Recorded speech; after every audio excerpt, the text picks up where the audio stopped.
तो क्या हाल चाल, कैसे हो तुम लोग? अरे तुम लोग बढ़िया ही बढ़िया होंगे। जब से देहरादून में भैया मासूम शर्मा आया, बढ़िया होंगे मुझे पता। तुम्हारा खून बढ़िया होगा 2 दर्जन।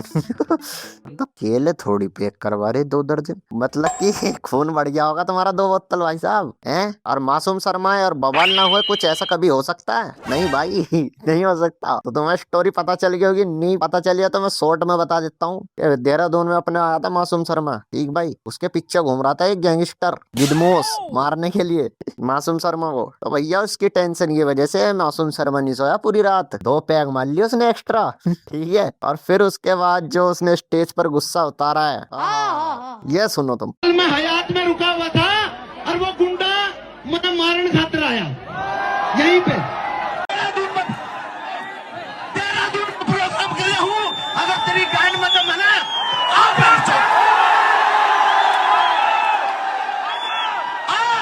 हयात छोड़ दिया ना, टेम टेक का बैंड चौक।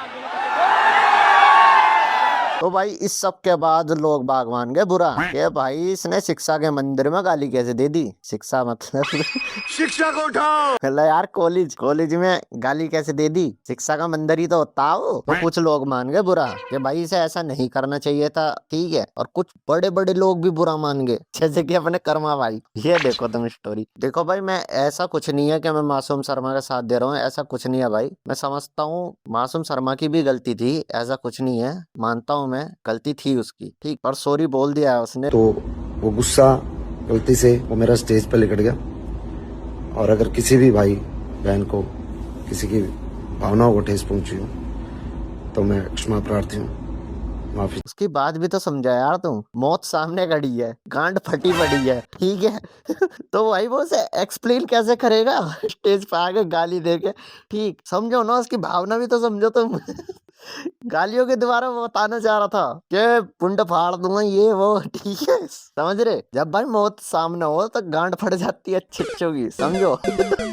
समझो, ऐसा कुछ नहीं है भाई। मैं किसी को हेट नहीं करता हूँ, समझो तुम बात को। वो उसकी भावना थी जो निकल गई स्टेज पे, ठीक है। ऐसा कुछ भी नहीं था, सॉरी बोल चुका है वो। बात का बतंगड़ बनाने से कुछ नहीं है, इसे रखते हैं साइड में। अब बात करते हैं हम अपने शमी रैना के बारे में। भाई साहब सुना है क्या बवाल चल रहा है? भाई इसकी भी कंट्रोवर्सी चल रही है। अरे उसकी कंट्रोवर्सी में तो शक्तिमान आ गया।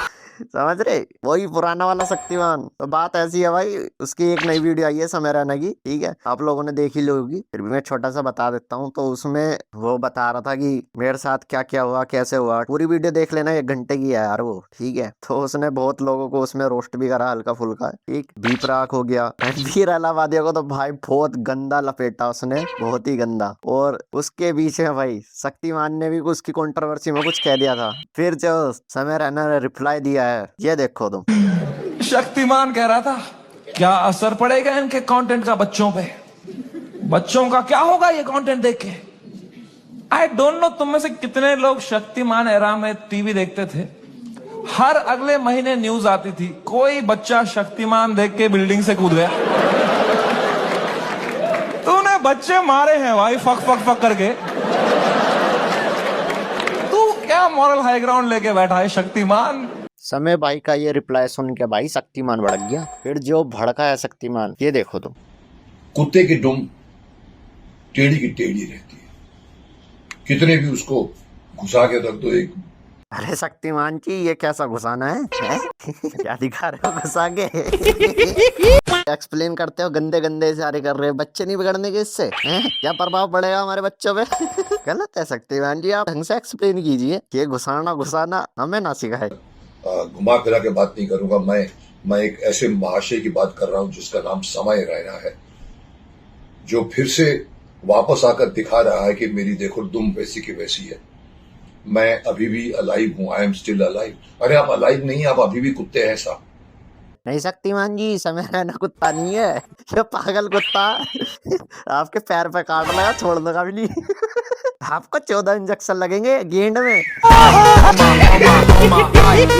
भाई मजाक से भरे, ठीक है भाई। शक्तिमान बहुत भड़का हुआ है, बहुत ही भड़का हुआ है।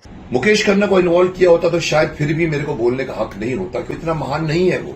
लेकिन साहब शक्तिमान जिसको आप यूज करके ऊपर नहीं बोल रहे हो, सॉरी शक्तिमान। अरे नहीं भाई, मुझे तो ऐसा लग रहा मुकेश जी उसी दौर में अटक गए यार, शक्तिमान वाले एरिया में। हाँ, अरे इससे आगे आ जाओ, दुनिया आगे बढ़ चुकी है बहुत। ठीक है, मानते हैं आपका जमाना था छतों से कूदने का। नहीं मुकेश जी, समय भाई ने कुछ सच क्या बोल दिया, आपको तो बुरी सी लगी। नहीं भाई, देखा जाए तो भाई केस हुए थे शक्तिमान के टाइम पर भाई साहब, बच्चे छतों से कूद रहे थे। ठीक, ये बात सही है। तो गलत क्या कहा है भाई उसने, सही कहा है, समय ने सही कहा भाई, मैं तो साथ हूँ उसके।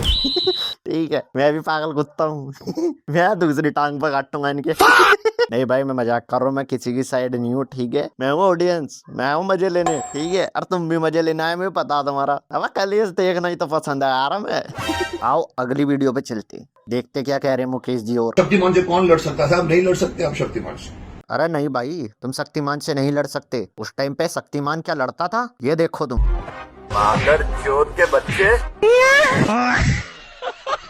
और मुझे शिकायत है कि आज वही बंदा आकर छाती ठोक कर एक कुर्सी पर बैठकर दुनिया भर के जोक सुना रहा है, लाफ्टर्स आ रहे हैं, जो लाफ्टर्स मैं समझता हूँ क्रिएटेड लाफ्टर्स है। क्रिएटेड अगर है तो आप ऑडियंस दिखाओ ना, आप ऑडियंस को क्यों छुपा के बैठे हुए हैं? अरे मुकेश जी, क्या कह रहे हो आप ये हैं? अरे कौन सी बांग रगड़िया है? मतलब कि आप ये कहना चाह रहे हो कि ये सब एआई जनरेटेड है, ये हंसी नकली है, ये एआई से बनाई गई है? वाओ, भैया लग रहा मुकेश जी ना एआई वीडियो ज्यादा देख रहे, वही वाली, ओ हल्कू वाली, अरे हल्कू रे, छोले भटूरे वाली। टूरे मुझे माफ कर दो। एआई वीडियो ज्यादा देख रहे हैं।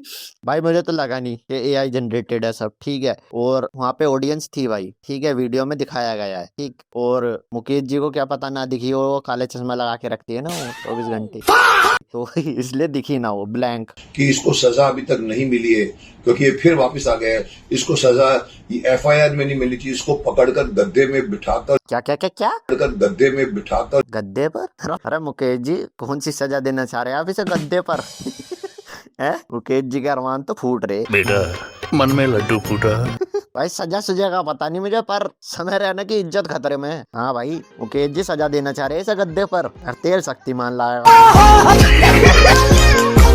क्या पता वो रपटा रपटा वाला गेम खेलना चाह रहे हो, वो तेल डाल देते ना गद्दे पे और फिसलन फिसलन खेलते, बहुत मजा आवा था।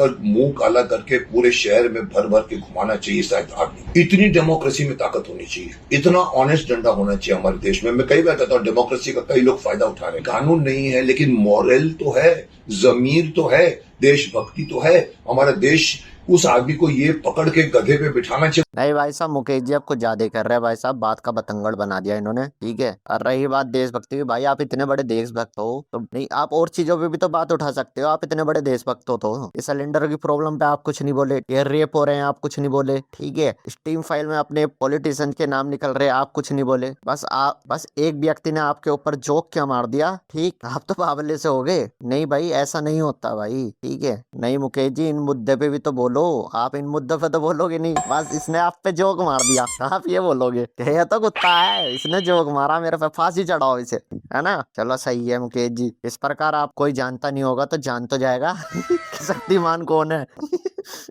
चलो यार, वीडियो को यहीं खत्म करते हैं। वीडियो अच्छी लगी हो तो लाइक मारो यार, चैनल को सब्सक्राइब कर दो। चलो बाय, मैं भी शक्तिमान बन के छत से कूदने जाऊंगा।